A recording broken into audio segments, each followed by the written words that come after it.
Right bafowethu, igama lami uSiphamandla Focus Beer. La sirun ishow bafowethu, la sithi khona nje health tour. Shuthi ku health tour bafowethu sithatha abantu abenza kahle abangamanesi, abantu baka Home Affairs. Wonke umuntu owenza kahle bafowethu thina sithinte sithi wena TV sokuthatha sikubeke. Sithathe lo muntu owenza kahle sim-interview simbuze imibuzo ukuthi ikuphi adibezana nakho ama challenge nayo yonke into bafowethu. Ungane nehlukile kwabanye abantu. Manje ke into esiyenza bafowethu siyokuthatha nje sikubeke straight to kwelinye lamanesi elithe lenza kahle. In 2 days bafowethu shout 27k ama comment ama like bathi cha usisi wenza kahle igama lakhe bathi unokuthula Shando. Right, all the way from Mandeni bafowethu sahamba safika siThekwini TV samthatha sisambeka la. Right, let me show you.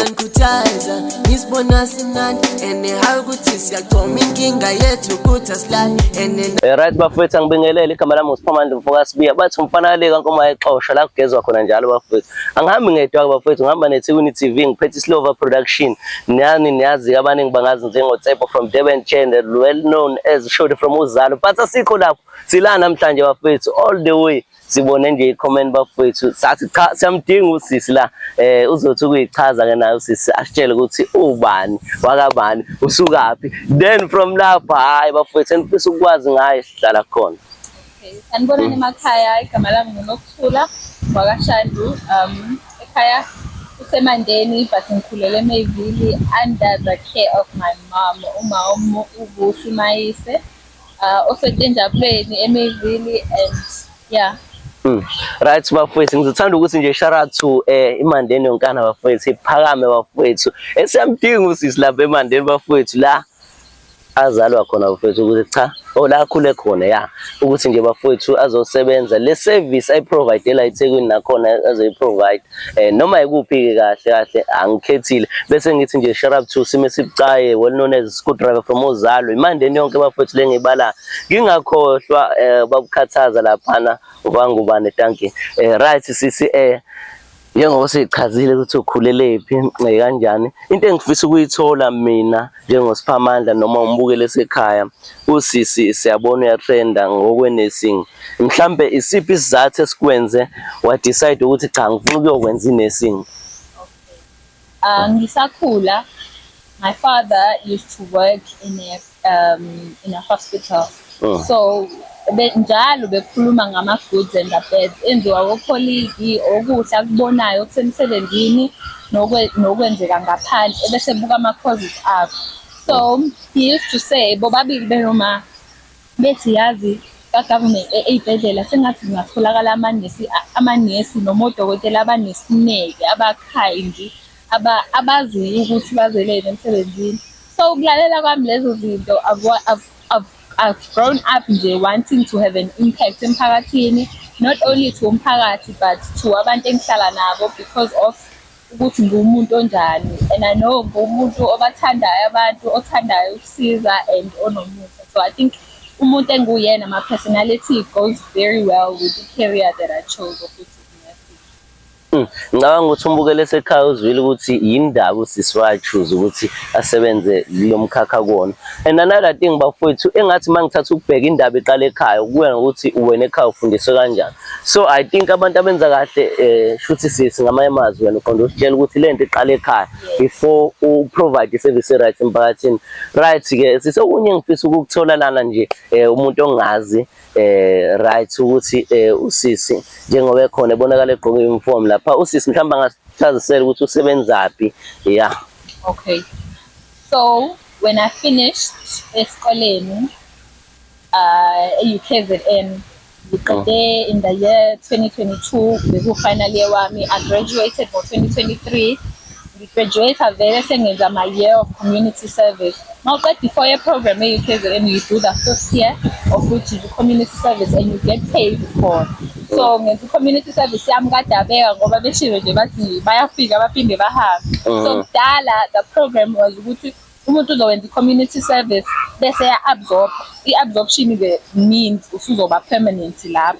So akwenzekanga ke kuthina kuthiwa kwayeka in the year 2015 noma 16 I think. Angazi ke why, because umuntu usuke ehola menza community service kube sekwenzakalani. So ngithe mangiqeda kadabeka 2024 ngase ngasebenza under agency u-VNA, ngiyenza umsebenzi in different private hospitals. So bebesiplace lapho, luckily-ke emva kwey'nyangana nje ngisebenza i-VNA ngibese ngiqashwa permanently ukuthi ngizosebenza in a private hospital. So njengamanje nga-private. Oh, right. Okay, right. Oh, hey, Panthani bafowethu iphakame kakhulu. UKZN bafowethu iphakame kakhulu. Okusho ukuthi nayenza kahle kakhulu. Mhlambe since uka private ngelinye ilanga uyabona usebenzela ugovernment noma unesifiso sokusebenzela ugovernment. Asisho ukuthi njengoba uka private akukho right nakhona right, but umuntu nomuntu unesifiso empilweni sokukhupukela kwenye into kanjalo kanja. So wena sisi uMashando uyayibona ngelinye ilanga usebenzela ugovernment noma unesifiso sokusebenzela ugovernment? Okay, into enhle kakhulu engizoyimenshina ngo-private ukuthi they try their utmost best ukuthi babe ne-staff esi-enough for ama-patient asuke khona, of which kuyabonakala ngama-results kuma-patient. Uyabona ukuthi aphume happy most of the time, kukancane uzitho i-complain ka-private. And okunye, mangabe unomusa noma uhleka noma uba umuntu lo abantu abamncomayo ku-Facebook, uhle kakhulu uma uzowenza in general nje. But if you do it in a private hospital, umuntu expects you vele ukuthi ube njalo. It's written even in one of our boards ukuthi you'll be welcomed nge-smile. Of which ikhombisa iwarmth kumuntu osukuze kuyena. But ka-public hospital, if you do it, umuntu uyabona ukuthi you do it out of goodness yenhliziyo yakho. Ngala ka-private bazothi vele uyakwenza because kumele akwenze.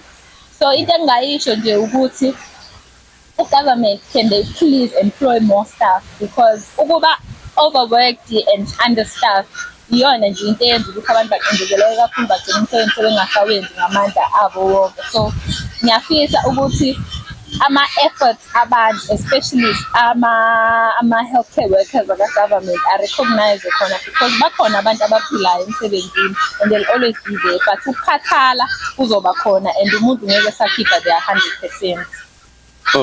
Alright, ngiyathemba ukuthi umlaleli esekhaya uyeza ukuthi i-service vele kwi-private silindele ukuthi ibe top class, but ke ugovernment bafowethu siyamnxusa siThekwini TV Silova Production as well one step ukuthi bafowethu aqashe usisi noma abantu abafana njengosisi. But thina siThekwini TV neSilova Production sinethemba futhi sinesifiso sokuthi le video njengoba izofinyelela kuzo zonke izikhulu zikahulumeni, sinesifiso sokuthi usisi simbone lapha esebenza government. Kanti futhi njengoba udabeka bawubeke kahle bafethu, angazi noma mangathiwa nali ithuba usisi angathanda ukuthi abe lapha kadabeka, because ngicabanga ukuthi since uwenza lapha yini community service kwadabeka iyona futhi engathi uyishaye kahle asikubeke ebalazweni. So sibonga kakhulu lapha nakubaphathi bakadabeka, sinethemba futhi nakhona abantu abasemandleni ukuthi bazokwenza ngakho konke okusemandleni ukuthi usisi bamthola noma sokungekho kadabeka ngqo, as long nje makuthi ugovernment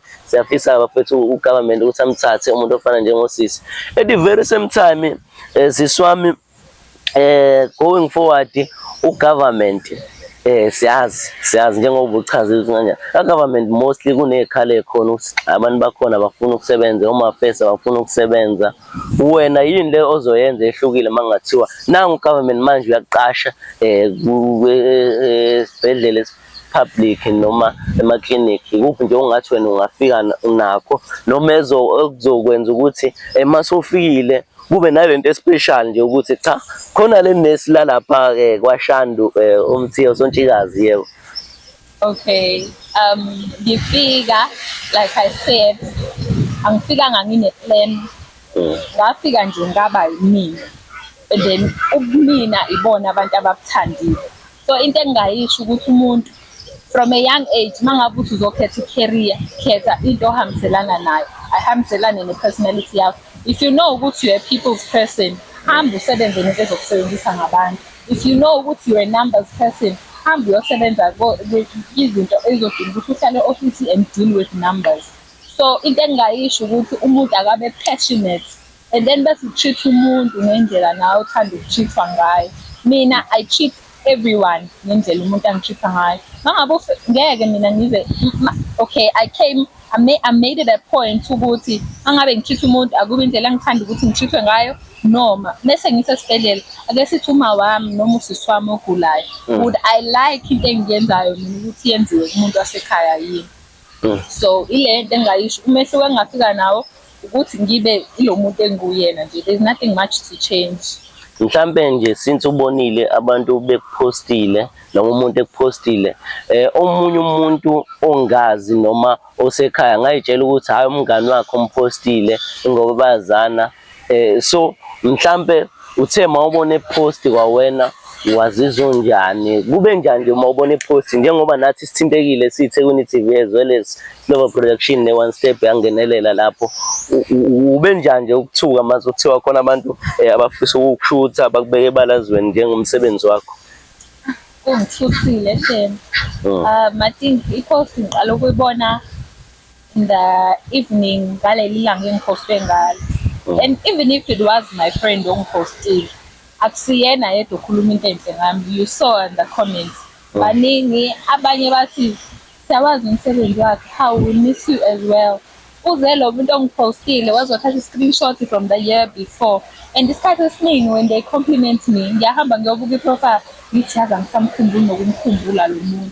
But also kuyathusa at the same time because ngoba ngikhuluma ngalento understaffing ukuthi ngelinye ilanga umuntu uzokangafiki lo sister nokuthula shanda mbone epostiwe lapha engasmile mhlawumbe engekho welcoming bese ethi hayibo kanti kwenzakaleni, kanti umuntu uyena lo muntu lo ebekade kuthiwa nguyena ukuthi kube bangaba nje nestaff esi-enough ngalelo langa because there are good and bad days for everyone.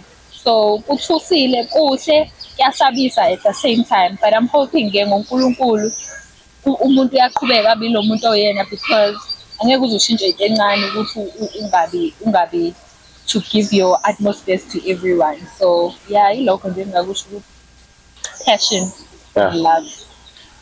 Alright bafethu, njengoba sibonile kutrenda laphana siyazi ukuthi bafethu izwe libi njengoba bengishilo ukuthi siyacela ukuthi ugovernment bafethu angenelela lekelele kakhulu, and mina nginanesifiso siswami ukuthi ngelinye ilanga sikuthole usulapha government ususebenza. And ke into esizoyicela bafethu ukuthi ikhulu kahulumeni ebuka lo mbukiso noma ezuzwayo mhlambe rather than ukuthi sishiya ama numbers kasisi ngangena kwiThekwini TV or Global Production nikwazi ukuthola usisi. Into engicabanga ukuthi usisi angayishiya ama email because if ugovernment efuna ukungenelela noma efisa ukumsiza usisi noma efisa ukumqasha njengoba amandla akhe mangaka iSouth Africa yonke ihappy ngosisi, so abantu abafana njengosisi sebadinga government. So sisi wami angazi noma would you mind ukusharisha ama email akho lana because ama numbers ngisabela ukuthi ingqwele ziyahlupha kodwa ngekho lapha zizoqhamuka ngomunye ushunwazi. Ngicabanga ukuthi email is better because labantu laba babuye bashayeke lapha kuma email. Thank you, ngayisharisha email yakho. Okay, email address yami ithi thulenokuthula004@gmail.com, THULENOKUTHULA004@gmail.com, and it's all small letters. Alright, so bafethu kulama email nje mbukela usekhaya noma ngabe nomuntu wakini oka health osemandleni bafethu siyanxosa ukuthi cha le email lena sicela isebenze, sifuna ukuthi ngelinye ilanga sibuyela kwiThekwini TV na kuGlobal Production sesizosho kanje sithi hayi usisi manje usegovernment. Danke siswami, mapha abantu ongathanda ukuthi ubabonge nabantu abakusekile kukho konke okwenzayo thiluzo uqede kungene endimeni cishe ngathi ezokulingisa is fine, but lapha endimeni yakwaNesinga. Okay, ngizoqala with my last words. My last words athi the reason I so hardly want to work private is because ngikhule in a community underprivileged, and sonke ekhaya we didn't have medical aid ngikhula, and ngiyafisa ukuthi the good work that I see being done ka-private kube khona umuntu onjengami who's getting experience ka-private ngiyibuyise ngiyilethe ngapha kule community yaseMayville engisho ukuthi ngikhule kuyona i-underprivileged isemakhaya eMandeni. Ngiyabona omakhelwane bami aba-afford private care. Yes. So ngiyafisa ukuthi ngelinye ilanga ngibe lo muntu okwaziyo ukubuyisela back to my community. hayi ngemali, hayi ngokuthini. Just putting a smile on someone's face and ngimnikeze a help ayideservayo. And abantu engifuna ukubabonga is my mom, my brother, umndeni wami wonke, umthimkhulu, Nkosi yami, he's been there, they've been there, ngisafunda ngaya esikoleni, and my friends. Ngiyabonga, ngiyabonga, ngiyabonga. Bonke bama-pillars ami, Nkosi yami, ngiyafisa nje ukuthi baqhubeke. Mhlambe kuza kuwena osebenza nabo ungathanda ukuthini? Lo sesimaphetheleni bese ngishile lo mbuzo ukuthi njengoba nje utrenda angaka bona bakubuka kanjani nale ba happy ngako into abayibonayo? Okay. From Kadavega Clinic, like I said, in one of the comments, funny screenshots from last year, so abaphathi bami base-Davega Clinic bayibona le post last year, and kwaba ne-meeting ekuseni babonga, then they were like, unokuthula mncane, but she's setting a good example to everyone la ngaphandle. And kwangijabulisa kakhulu, and washo, it was uMrs Zulu e-casualty, washo wathi ngimncane kakhulu, and uyafisa ukuthi for everyone ukuthi ngibe example. And ukuba example it's a very difficult thing uzofica abantu abadala kuleyo profession. Ngabonga ke kwadlula, akekho umuntu engambone senginikeza ama-side eyes lapho saqhubeka nje sasebenza ngokubambisana, so ngiyabonga kubona. And ngithi ngoba bethi ngimncane ngifika ngiyafunda khona, so namanje ngisafunda ngika-private nje. Ngiyabonga abaphathi bami khona, ngiyabonga my colleagues abasangifundisa, abasangibambe ngesandla. Yikho ngithi lento le it's coming from ukuthi umuntu une-personality enjani. So my personality iyenza kube lula ukuthi ngisebenze with my colleagues, ngisebenze nabantu, so baqhubeke nokubambisana ukuze senze impilo yama-patients ethu ibe ngcono. So thank you.